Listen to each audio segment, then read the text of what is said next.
Trying to put chips in our brains, man. Even Lord Gabe, King of Steam. What is going on? We're entering the sci-fi dystopia. We need to go back. Has anybody seen Expelled from Paradise? That's what's gonna happen. We're gonna be cyberpunk, and then we're gonna turn into Expelled from Paradise. Highly recommend that movie anime. Would you get a chip implant in your brain from Gabe Newell? No.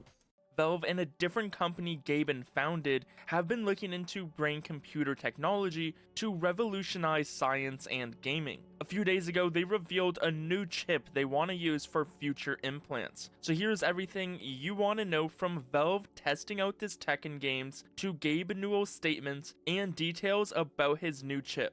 You may have heard of Gabe Newell's other company, Starfish. And like, they have a track record of not finishing out anything that they do. Look at Half-Life, look at Left 4 Dead. They're like, oh guys, we're gonna finish it. And look at the way they handle the Counter-Strike gambling problem. They kind of just don't care. So if nobody cares about a problem that it has, then they're not gonna care about the problem that it has. And that's why I worry about companies like Valve. Neuroscience that's dedicated to advancing BCI technology. BCI, brain-computer interface technology, lets your brain talk to a computer or device by reading your brain's electrical signals. It's like using your thoughts to control things, but no, it's not. It's like using your thoughts as a controlling device, yes, but you're not really much in control of it. You still have to go off of how they set up the interface. So your thoughts are basically just a fancy version of a Xbox 360 controller in your head. But rather than Valve, which is looking into BCI for gaming, Starfish Neuroscience is for more advanced practical uses, like using BCI for medical purposes. Specifically mentioning that they are deliberately casting a wide net to reach the greatest number of patients. Gabe is just a founder. Yeah, reach the greatest number of patients. Pretty soon they're just going to be forcing it into people's heads. Oh, you got COVID? You know what you need? A brain chip. For Starfish, but they have a bunch of other talented people, like a former Valve employee, Alan Yates, who's worked on VR tech at Valve, like the Lighthouse system for Steam VR. Now, why we are talking about this and how it relates to Valve is because BCI tech isn't anything new for them, as they have been publicly talking about it since 2019, confirming that they have been trying out this tech as they believe it will revolutionize gaming. Of course, Starfish is medically related, but Gabe described BCI in an IGN interview in 2020 as bringing us closer to the Matrix. You know, and like I was saying earlier, the brain-computer interface stuff is... I just realized that I screwed up on something. You know, we're way closer to the Matrix than people realize, right? It's not going to be the Matrix. The Matrix is, you know, a movie, and it misses all the interesting technical subtleties and just how weird that the post-brain computer interface world is going to be. But it's going to have... Oh, it's going to be much, much weirder than the Matrix. I think it's going to be like Cyberpunk. Legit. How it's just going to be...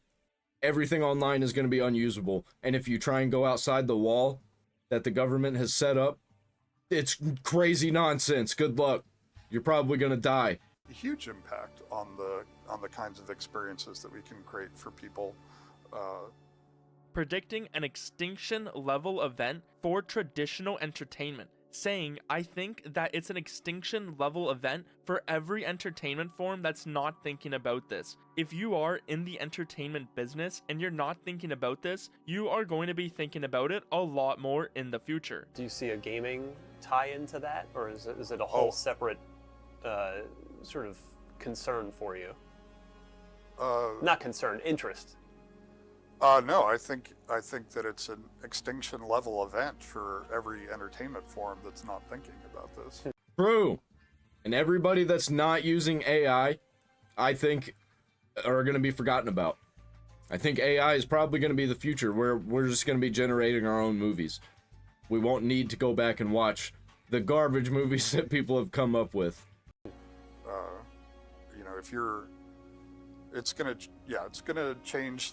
If you're in the entertainment business and you're not thinking about this, you're going to be thinking about it a lot more in the future. In a different interview in 2021, Gabe envisioned BCI surpassing meat peripherals, enabling games to adjust based on players' emotions and potentially editing perceptions.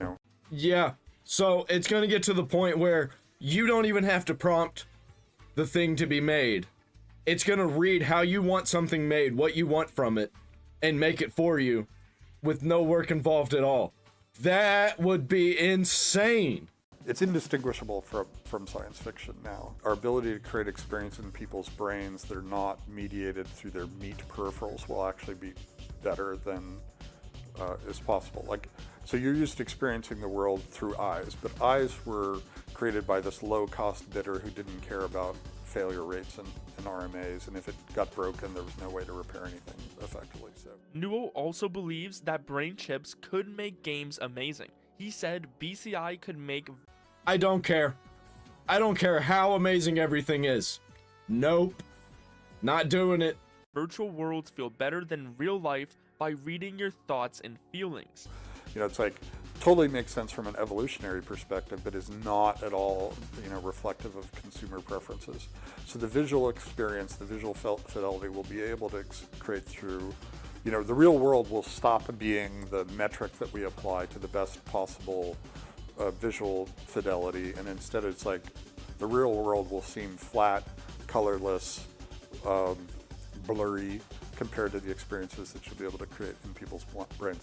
So that's sort of like a simple way in which I think most, it's like the Matrix said, oh, and we'll create something that's like reality. And I think with BCIs, fairly quickly, we'll be able to create experiences that are superior to what. Gabe also said, that sounds fucking terrifying. It sounds like Ready Player One, where we're just gonna forget about the real world and everything's just gonna get worse and worse, and we're gonna spend more and more of our lives online. Except in Ready Player One, it was like a set game that everybody was in, a set world. Imagine if it's just completely generated by AI, exactly how you want it with no work involved, and it's specifically for you. Or at least you think it's for you. And I just don't trust AI. I don't trust people to keep AI in line. Adjusted BCI could edit personality traits and optimize sleep, citing his corneal transplant as evidence. Where it gets weird is when who you are becomes editable through a BCI, right? Yeah, exactly. When people can just start editing the people that have the brain chips. People start editing each other. I don't like that about your personality. I'm going to remove it. And what if it becomes incredibly easy to just edit somebody else? How bad is that going to be? And what if one person or one group of people have control of that ability to edit people's personalities and their thoughts and their memories? Fuck that. Right, so like, oh, I'm feeling unmotivated today. Right now, we think that that's like this fundamental personality characteristic that is relatively intractable to change, and instead it'd be like, oh, I'm going to just turn up my focus right now. My mood should be this. Once you can start editing, you start having these feed forward and feedback loops. People are just going to hit the euphoria button constantly. Unless we make that illegal, we're going to have to regulate that. Can't hit the euphoria button. In terms of who you want to be, which is a weird thing to talk about, right? I think it's an inevitable consequence of what I see happening with BCI, but I don't think people should be deciding who they want to be. That's going to be a huge problem. Because there'll be people out there that just decide to be a carrot. And we want carrot people walking around. That's fucking weird. I don't even have the terminology yet to explain what the problem is concisely. I think you'll end up in situations where the kinds of experiences that you have will be complicated choices that you make. Right now, we know the things that we like, but with BCI and with what's coming in terms of neuroscience, the experiences that you have will now be things that are created and edited for you. Like one of the early applications I expect we'll see is improved sleep. Anything that involves my brain, even if I can get a chip that I can just like attach to my forehead, which, sounds like Mark of the Beast, and like remove it, whenever I want to use it. Not doing it. Anything that uses my brain or affects my brain in any way, not happening. Right? It's like sleep will now become an app that you run where you're like, oh, I need this much sleep, I need this much REM, but it's now, rather than, I'll fluff my pillows this way and I'll activate sleep mode. We're turning into robots. Is what's happening. Might as well just build robots. Take, Zolpidem to try to get myself to go to sleep. It's like, oh, I just say, this is how I want to sleep right now. And it looks like an app running on your phone rather than this complicated thing. And most people would look at that and go, that sounds pretty nice. You mean I got on this 12-hour plane and I basically said, I did not want to be awake for the next 12 hours, and I wake up completely refreshed with my circadian rhythm. Like right now, my humanness is adapting to my eyes suddenly changing, right? For a lot of people, it's going to sound like, oh, this sounds scary and very different, without realizing just how much who they are in these sort of basic perceptual motor kinds of functions already is flexible. Yeah, but it's also attached to the spirit. Everything about you goes down to the spiritual level. And I don't think that these brain chips are going to be editing your spirit. They'll be editing your soul, definitely. But I think your spirit's gone as soon as you attach yourself to one of these objects. And you basically become your own RPG character. For real. Not just as a joke. That's where all these RPG apps and like how everybody trying to treat their life like an RPG, that's where it's headed. People are literally wanting to make themselves an RPG character. Is also working with OpenBCI on a headset called Galea. The Galea headset is a state-of-the-art wearable device designed to integrate neurotechnology with augmented and virtual reality. It enables brain-computer interface applications. Galea is one of the first, if not the first, available piece of technology that really closes the loop between humans and machines. It's a bi-directional brain-computer interface. Not only do we have the ability to record high-fidelity physiological and psychological data from the human mind, but they're collecting your brain data and they're gonna sell it to the highest bidder, or they're gonna do something weird with it, like make an AI that's based on all of the thoughts of everyone connected to this brain chip interface. we also have the ability to write back into the human mind. What? He said right back into the human mind. Yeah, no thanks. Get that shit away from me. Sensors combine EEG sensors for measuring brain activity from the scalp. There's EMG sensors that measure muscle movements and muscle activity. But we've also got things for heart rate, heart variability, respiration, and even eye tracking for measuring eye movements. This sounds like the government's gonna activate super soldiers. Like, you're gonna think you're going about your life as normal, and all of a sudden, lights out, you're gone, you're no more. They have control of your body and your mind. And you won't even know it, you won't even realize that they've got you. Because they've edited your brain into thinking this is the way you are now. A mindless super soldier. So the problem that I have right now is picking which application you want to do, but there are tractable applications that you can tackle right now. Like if you look at VR headsets, any VR headset manufacturer who's not at least getting up to speed on these technologies and figuring out how they could apply them.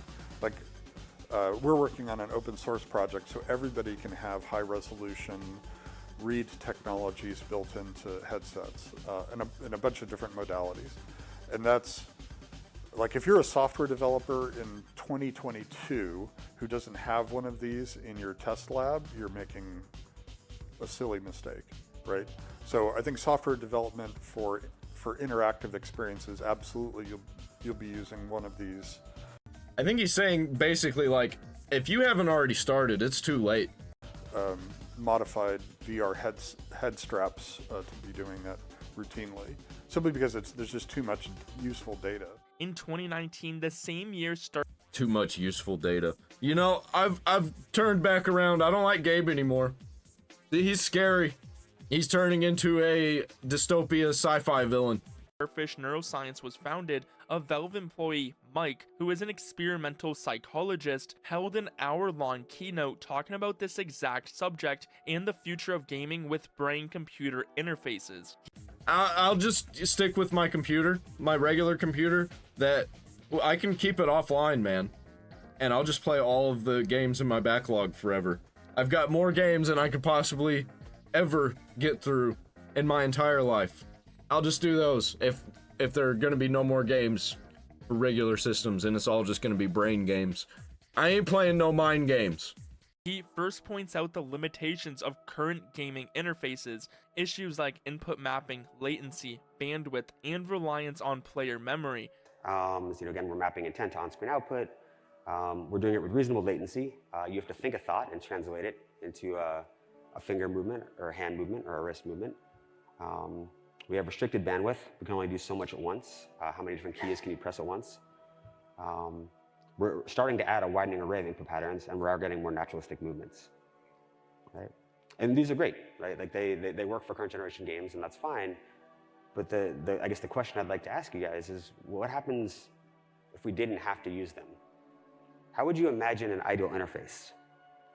Mike positions BCIs as a game changer, noting they could provide quicker responses, a broader range of inputs, complex input patterns, and additional information from the player. By translating neural signals into actionable commands or capturing physiological data. Yeah, they're making Excel world. Like they want you to go into a game experience and actually be there. Anybody seen Excel world? That's a good one. To gauge a player's internal state. So, interfaces could respond quicker. They could allow a much broader space of possible input commands. We could have complex patterns of input. We could have chains. Think about, doing thing, I want to undo the last thing I did and rotate this thing that I did and whatnot. We could also maybe get additional axes of information from the player. And so I want to drill into this one, and this is going to be the focus of the talk. Right? With BCIs, we can make progress on all of the, the top 4 ways we can potentially potentially improve interfaces. But what I'm really curious about, or what I'm really fascinated by, is what happens when we get additional data from the player we're not getting with current generation interfaces. So what could we do if we had more or different kinds of information from the player, right? This is the question that kind of motivates this research. What about all the data we're missing from the player's experience, right? We know what players are trying to do in game for the most part.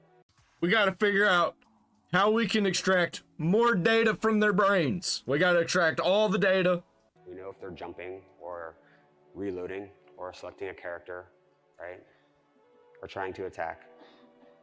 But we don't know how they're experiencing it. So are they happy or are they sad? Are they engaged or are they detached? Are they challenged or are they bored? Yeah, they're straight up trying to scan your entire brain to figure out what exactly you're doing and what's going on in your mind as you're playing it. Are they frustrated or curious? Are they exploring or solving puzzles or goofing off or playing seriously? Yeah, they want control of your thoughts and emotions. I don't even think they realize what they're doing is evil.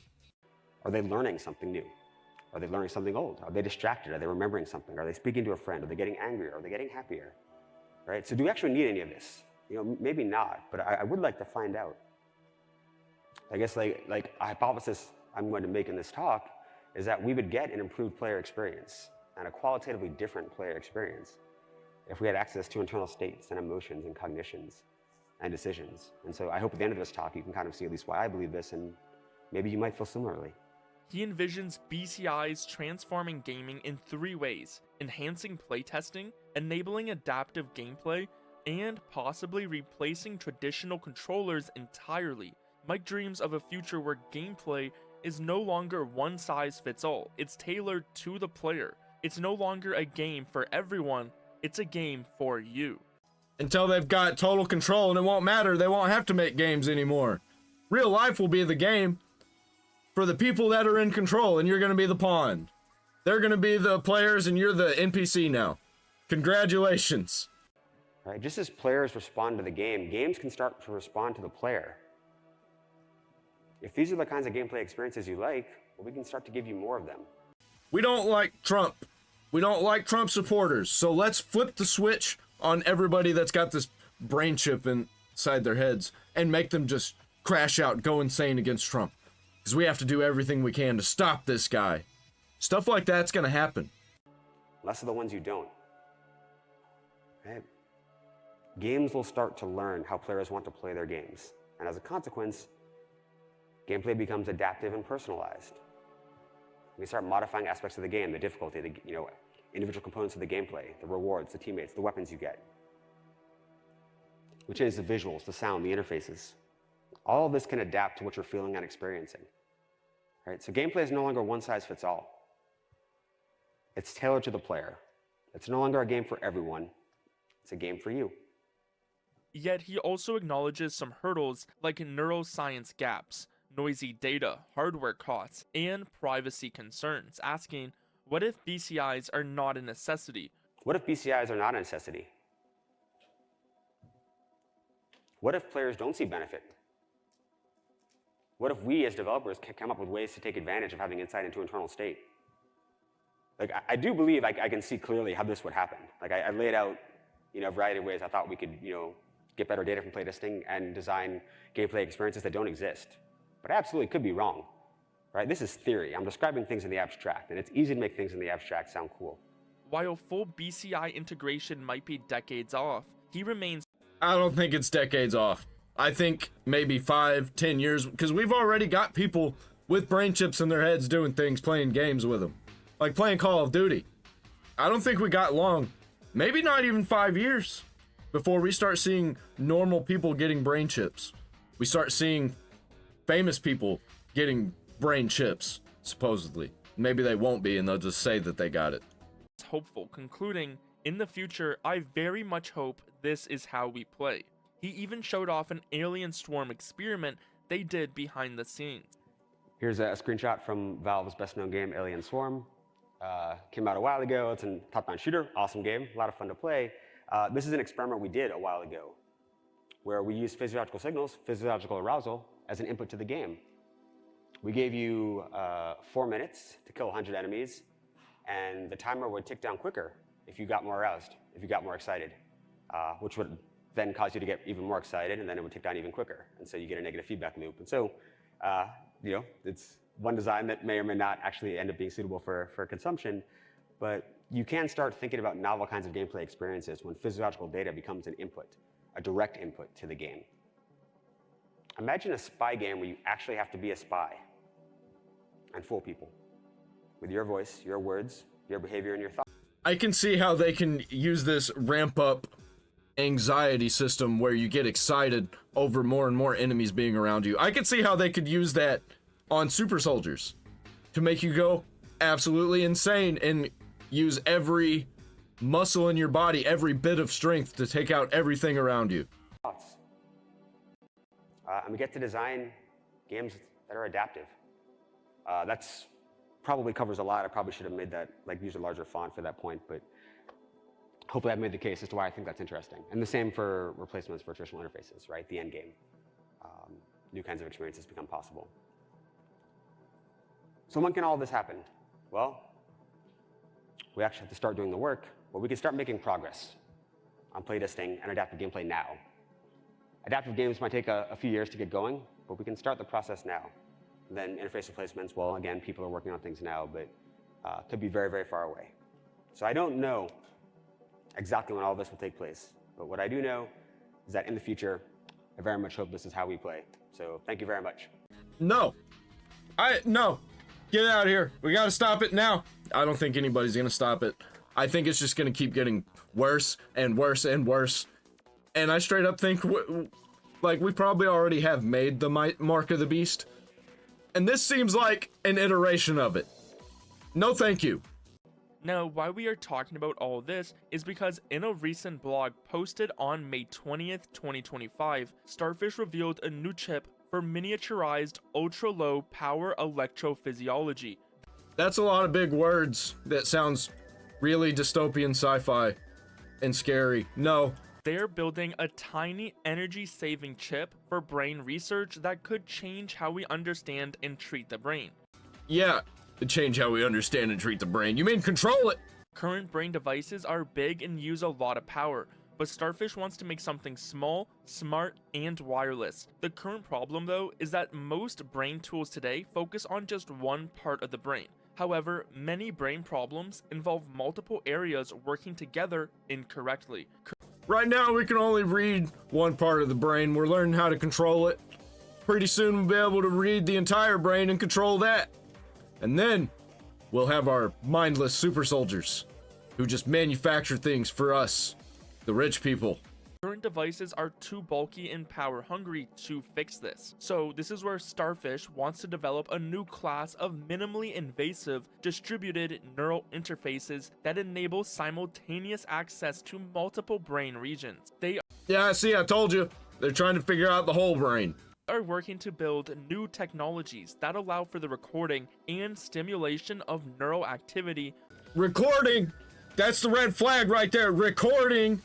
With a level of precision vastly exceeding what is possible with current available systems. A key aspect of this is reducing the surgical burden of device implementation, in part by reducing the implant size. So that's where they revealed their new chip. The features of this new chip include its tiny size and low power, which is perfect for implants. It records brain activity and stimulates it with 32 connection spots, handles 16 channels at once, and processes data right on the chip. It also works with low bandwidth wireless systems, so no big wires or batteries are needed.